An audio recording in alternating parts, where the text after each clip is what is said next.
Thank you very much. Yeah, my name is Nathan Minnehan. I'm from Rochester, New York. I live in Chicago, Illinois.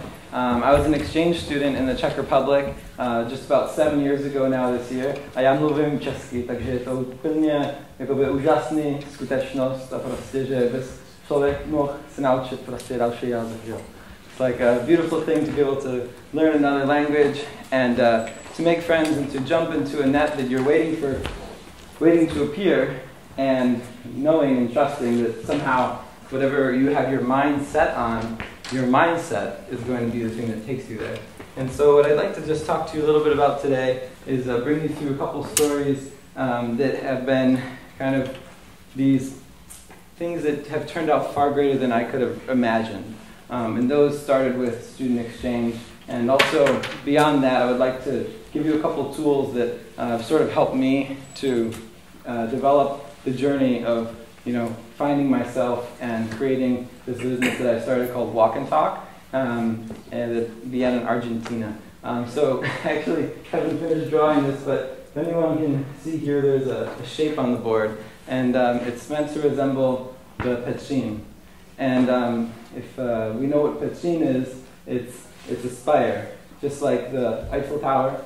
And so I've done a lot of work in philosophy and the idea of creating metaphors and letting those metaphors distill into ideas of inspiration that can sort of like bring you to that next stage and maybe pursuing your goal or pursuing your dream. And all of that starts with an acute and an attuned eye and a conviction.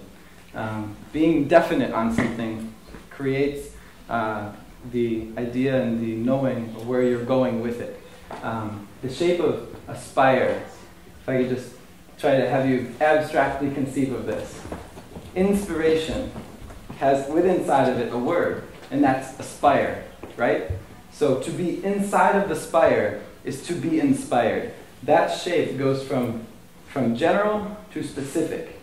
It goes from the bottom to the sky. You start here. Your life you see developing out there. And how do you get there? You spiral. So if you could just take out, or maybe in your mind if you wish, a piece of paper, and there's this graph that I've developed, and it has to do with this concept of a spire. So any of you can feel free to just grab a piece of paper and a pen, and just draw on it a dot, anywhere. If you don't have a piece of paper,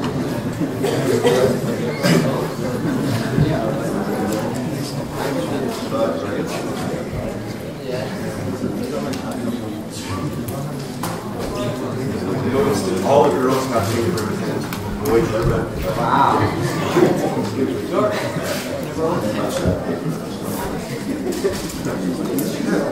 Okay, and now we have pieces of trees that have been defined into literary tools. And the beautiful thing about this world we're living in is that the tools that we create and that we use every day can be both tactile, like this pen that's made of wood by the pen guy in Rogers Park in Chicago, Illinois, and this notebook that I've made, and the paper that's from a sawmill that was turned into, shredded, sawdust and created into paper, and that I now stock in my Walk and Talk journals. And so the other tools that we have that we use every day are thoughts. Maybe thoughts about ourselves, about our purpose, about our dreams, about the direction that we're looking to bring our lives into, about the sense of maybe gratitude we have towards our family, that love, right? That's also something that we use to do things. So on the paper, draw a dot anywhere outside of the center, okay? And then go back to the center of the page and draw another dot. And then towards the dot that you've drawn out of the center, I want you to draw an angle. It can be any kind of angle you want. And right now, that dot that's all the way outside towards the edge of the paper represents a distant reality. A place that you see yourself, a dream you see accomplishing, a career you see making, and literally the place that you stand on right now, underneath your feet, inside of your pockets, in your backpack, you have some tools, you have some things that are malleable. You have time to let them distill or let them be formed and fired into other things, just like clay and pottery, right? You start with a block of clay, you chisel off a piece, you cut off a piece, you work it down, you put it on a wheel, you add some water, you center it. Before you can throw a pot and bring it up, you have to center that clay, because otherwise, when it's spinning really fast, it'll spin off the wheel, right? So the idea is that going towards that direction of your dreams, like, the philosopher Henry David Thoreau says, go confidently in the direction of your dreams, live the life you've imagined. Yeah, well, how do I get to the distant reality? If I'm standing right here, I'm still in high school. I want to be living my life in, maybe it's in Chicago. I want to be a top model, or I want to be, traveling the world with a backpack, but my parents won't let me. They're scared to let me go, right? Whatever your dream is, and it can be so far-fetched to yourself or somebody else. And the only reason why it's far-fetched is it's because it's outside of, what's normal or what's been already done. But I'm here to let you know that you can do anything that you want, and that the world, in fact, will conspire in your favor if you do. And so, as you start taking steps toward your dream, towards something that's definite, and you keep it in your mind, it's like that clay and that water, and it seeps into, that sediment, and little by little, you start forming something, right? And that something that you're forming, it might not always come out exactly how you thought. So, starting that spiral, you maybe start going in circles, and that's the evolution of time. According to Jean-Luc Marion, time does not pass. Time accumulates. And with the accumulation of that time, you have pieces, little feathers in your cap. You take as lessons that are light. You forget what's gone behind you, and you move on, right? And so that accumulation of time gives you pieces to the puzzle that you're putting together in your mind. And so as you're going in this circle, little by little, within that angle, you're drawing your direction from specific in the beginning, which is that dot, which is that focus, that thought that you're going to do it, to general, because you're not sure exactly how to get there. You start going that way, I'm not quite sure. But the best way I can tell you is to just keep following it, because even if you don't have the answer, that's the thing that will inspire other people, to help you, and will build your story. Because all we have is our integrity. Thoughts, words, actions put together. If my thought results in a word, something I tell a friend, and then they see me do it, and then they see me continue to do it, and they see me continue to suffer, then eventually that friend is going to say, well, it's not so bad that he wants to, be an astronaut. I told him, that he should just come to university with me, like, in this chill place, and let's go party. But instead, he wants to go to MIT and learn about nautical engineering, or I don't know what, because I'm not an astronaut. But doesn't mean that you can't be, that you don't want to be, and that you don't know where to go to be an astronaut. And so as you continue to funnel, eventually you're going to come upon that place. You're going to get closer, further away from the center of the page and out towards the outside.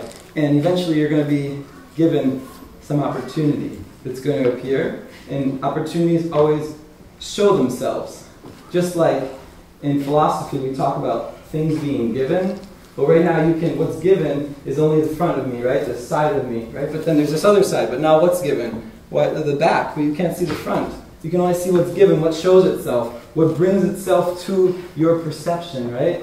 So there's another side of life. There's another side that we can't always see. Who's talking about you in a good way right now and advocating for you because they see that you're following your dreams, they want to help you. Maybe your advisor goes the extra step and gets you somewhere that you want to go. And you gave them the reason to want to help you because they saw you going towards it.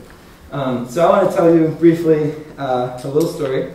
And please, if anybody knows how much time we have, you can just shout out when we have 5 minutes left. That would be great. Okay. So I actually went to Chicago, Loyola University of Chicago, and I was an exchange student here in Czech Republic, and then I came back. And I wanted to like learn Czech so bad, and I was not going to forget it, right? And everyone says, you're going to forget Czech, you're going to forget it. And so I said, no, I'm gonna get better at it, actually.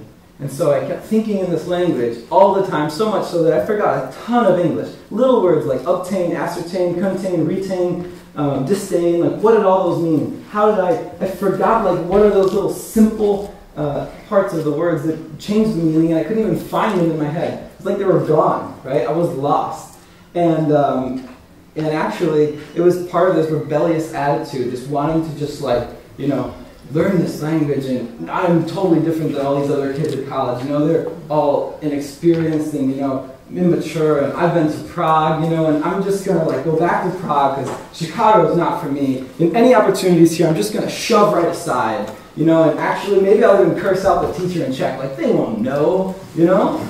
That sounds pretty bad, you know, why, right? Well, that was part of the circle, it's part of the spiral, you know. And so I had this in my mind, and so I came back here for New Year's, and my best buddy Choco, Dave, who's in the audience here, we had this dream in the back of this cafe that we were going to travel around the country. So he comes to the States the following year. We get this truck for $100. It's totally broken. It doesn't even lock. There's no radio, all this stuff. And we find some mechanic to fix it, and we're looking for the bill, and he says, don't worry about it. Just go. Just go enjoy it. And I'm like, well, we have to pay you something. He's like, no, you guys don't have any money. Just go, you know? And, you know, it was just the gratitude, I guess, that we had for him, you know, was enough of a payment. You know, he realized how much we appreciated that. And we ended up continuing on this journey around the country, and it led us to Seattle, where I ended up getting the chance to go to the Center for Wooden Boats. And so as a kid, I was working on an old 100-year-old wooden sailboat and living in this boatyard for a time when I was rebelling against my mom. I didn't want to live in her house anymore. She had this boyfriend I didn't like, and that's why I became an exchange student, because I wanted to get out. Everyone, when we're young, we come from places, you know, far different from the places that we land, all because, you know, they put energy inside of us, and all of a sudden we're looking to get out. We feel trapped, contained, and so in Seattle, I went to the Center for Wooden Boats, a natural place for me to visit, and I met a guy named Zoots or something. And I had heard about him all day long, that I have to meet this Zoots, and he carves these canoes out of trees by hand with these tools, and there's no power tools used, and it takes 3 years to carve a canoe, and I gotta meet this guy. So I see somebody winding up a hose as I'm leaving the dock, and I say, hey, are you Zoots? He says, oh, I'm Zoots, and who are you? I'm Nathan. My son's name's Nathan. It's like, wow. It's like, I work in this boatyard back in New York, and man, I love these boats. And it's like, do you want to go for a ride in this canoe? It's like, yes. So I saw this barrel full of paddles, and I got to go grab one, and he had hand-carved all these paddles. And as we're riding along in the canoe, paddling, I can hear the water trickling into the water off of the paddle. And you know, he picks a McDonald's cup out of the lake, and he's like, she's very sick, brother. We have to take care of her. You know, and we go a little further, and he's like, Nathan, just enjoy your life. Be strong, follow the Spirit. And these words just went like echoing through me and shattered something inside of me, which I think was fear, which I think was something that was just stuck. It was like Drano coming through my pipes and throwing away any doubts, any claims that I had against, you know, my reality in Chicago or whatever it was that I was not letting myself believe, so that I could go do my dream, that I could study philosophy even though it was impractical, and maybe it would lead me somewhere someday to a career that wasn't just a teacher of philosophy, because that didn't pay, you can't do that, and you're just going to end up there, you know, and all of these stereotypes and stigmas, parents, you know, trying to nail you down to some reality when really inside of me was some other desire, and that was to be somehow creating something that could give back to the world. And so when I went to Argentina the following year, I met this guy who was going to help me, I was going to help him build a cottage on this island. And so I went to meet him one day, and behind his tent he was this artisan who was making these bracelets, and I went there, and there was this beautiful girl behind the tent, this beautiful woman, all right, and you're like 21 years old in Argentina, and there's just like this sparkling gem of like a person, and like right there, and you're just totally enamored. And this guy whispers next to you, like, that woman could teach you a lot. And I was like, all right. I was like, come on, dude, take it easy. You know? And so apparently it turned out that she talked on the radio and that I should come and audition. And so I did, and it went really well. And she had a birthday a couple days later. And in the meantime, I went to this store and bought 3 rolls of leather, bought my first pair of scissors, because this backpack that I made here took me 3 years to sew. And this was all made with a pocket knife before I even had any scissors. And I bought these 3 rolls of leather, and I decided that during the 11 months I was there, I was going to find some way to make money, make some bags, sell them at this street fair with Ernesto, the guy who I was going to help build the island, the house, whatever. It's like, yeah, it's all going to work, right? What I realized after is don't tell my mom and dad that that's what I'm going to do, because maybe they're going to find a weird way that it's not going to work, you know? So I just said, all right, I'm not going to tell them. I'm just going to go with it, right? And so I make her a journal, and her name is Nadia, which in Czech means hope. Nadia. And anyway, I built this workshop on the rooftop, hand-stained this paper with coffee, and decided to call them coffee books. I wanted these books to spread a message about self-discovery, self-actualization, and some kind of experience that you get from when you jump into the world and go out and get totally lost and somehow learn this language, somehow to believe and have faith that, you know, the world around you is going to reach out and hug you and help you towards, you know, the reality that you're looking to create. And that's in fact what it did. I had my brother bring down my guitar. I sold it for $600, bought all of this leather, moved back to Chicago, and started Walk and Talk. And Walk and Talk is an example of it is this poster here that says, "Get lost to find yourself." The emblem is designed by this Argentinian artist, and it has to do with grounding yourself, this planial shape. This idea of everything that you do, your small steps every day are connecting, you know, to some roots of who you are. They give you strength. And this idea of propelling, like a propeller, you know, or like on a plane or on a boat or on, you know, on wherever, actually, a propeller. The shape of a propeller, you know, it's a helix. In helitza in Spanish, a helix. It's like DNA. It's everywhere, and it's rolled and wrapped, and it's like that spire, and the shape of it goes also, you know, in this direction of spinning, this spiral motions, evolution of who you are, what you're thinking about, and what you're able to create, and what you end up creating. Because time accumulates, John Luke Merriam says, and it eventually is going to give us some keys, and if we're open to those keys, as we're getting them, we create a consciousness surrounding this definiteness of the idea of a purpose we have. You know, when those keys are apparent to us, we can see them. There's a lot of things that are visible that other people can't see, but that's just because the other people are looking at that's something else. You know, so this idea of refining what you're looking at is also the idea of knowing what you're looking for. So when you have a dream that you can write on paper, that you can literally write down in a 1 page, 2 pages of vision. This every day I wake up, I ask myself, you know, how can I create, you know, the best possibility of, you know, this outcome that I'm looking for through this plan of action. Maybe that's not the right one. And so I was leaving for Prague just now to come, and I really wanted cologne so bad. I wanted, like, I didn't have time to go to buy cologne though. And so I was like, well, I was just working so hard, and I really like a new fragrance, you know? But, oh well, I didn't have time. So I said, wait, hold on a second. I'll just think. Maybe there's another option. So I stopped. I was like, all right, what are the possibilities surrounding just getting some cologne today before I leave? And like, I'm just going to hold on. I'm not totally feeling like packed yet. And so all of a sudden, I just like, all right, you know, I still have some time before I'm going to call this cab. All right, I'm just going to take it easy. And so I go outside my door, and my friend walks around the corner with his bike, and he's like, hey, Nate, what's up? Hey, Chad, how you doing? Where you going?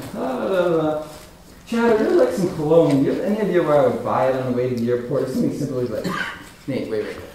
He goes into his apartment, comes back out, and he's like, here, take these. And he gave me five little testers of cologne, and I said, just take those with you, and you know, see if you like any, and then you can buy them after your trip. So it's like, oh man, that really works very well. And sometimes the answer is very close by. You just need to ask help, or you need to rearrange your thoughts around it and allow yourself to, sort of re-enter that spiral, or re-enter the place where you're standing right now. Your position, your posture. So your posture is in your body, but it's also in your mind. Some days you wake up and you feel inspired. Some ways you wake up and you don't want to do anything. You want to sit in bed and you want to watch a movie and watch other people be inspired, watch other people fall in love, watch other people get their dreams or do what they want, right?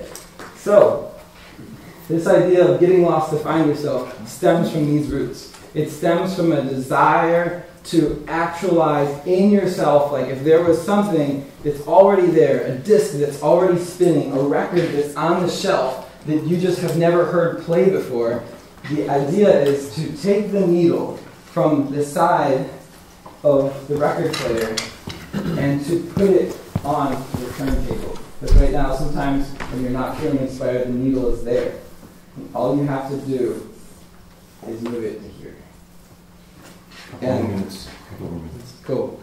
And so that's the key around hearing your music. When you can't hear it, we'll take some action, make a decision, get definite about the fact that, yeah, you're going to have a great day. Yeah, you're going to get this scholarship. Yeah, you're going to achieve this goal. Whatever it is, draw it out. Write it on paper and let it translate into your reality. Because the translation of time, space, thought, intention, everything comes from within. It comes from a little idea that's a seed. And when you put that seed into soil that you prep, then it becomes something. Over time, it grows. And people telling you yes, stay around those people. And those people who are telling you no, ask them who they're being. Ask them if they're really meaning to tell you that. Who are you being right now? I'm just curious. Because I would really love to do this. And I like to be around people who are supporting me. They're telling me yes. Because just like a flower in the sun, shining on a flower, it turns toward the sound of yes. Towards the sound of a nurturing vibe. Because perhaps what they're hearing, perhaps what other people are seeing is not all of your reality. It's just a part of it. It's just one piece. And that's where you should just bring it inside. Determine that you are it. You are your possibility of your greatness that you're looking to translate into this reality. Do not deter without being mindful.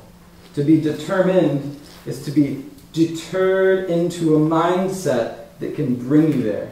To be deterred is to be sent into another direction for having had a lack of mindfulness, a lack of thought, a lack of a mind that was full, but instead it was perhaps being filled by somebody else. So realize what's going into your mind and let flow out whatever you have, the direction or the intuition to do or to follow. And I think that I would like to just use a couple minutes for questions. If anybody has questions, I'd be happy to respond.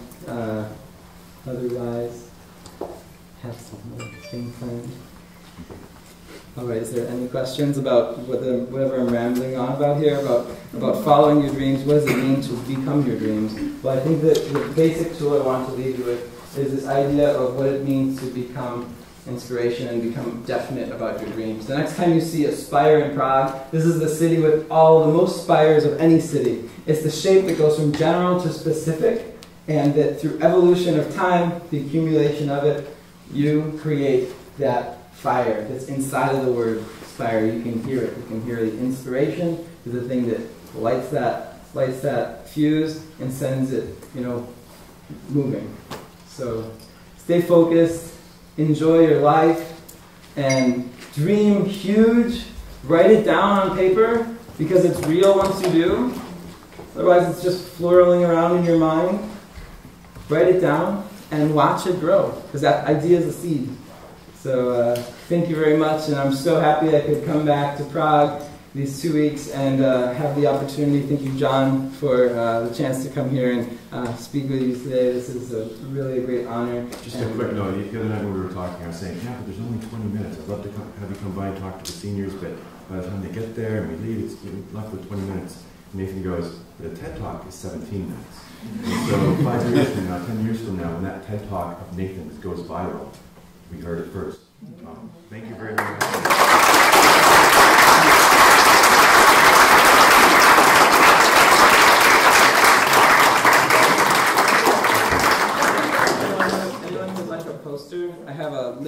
number here, so I guess, I mean, maybe, I don't know how we could do it priority. Does anyone want a poster? Maybe raise your hand if you would like a poster. Okay, 1, 2, 3, 4, 5. I have enough for that. Yeah, we have enough. We also have stickers too, so don't be shy. There's lots of these small stickers. Cool. Alright, well, come on up and grab a poster and have a good day. Yeah.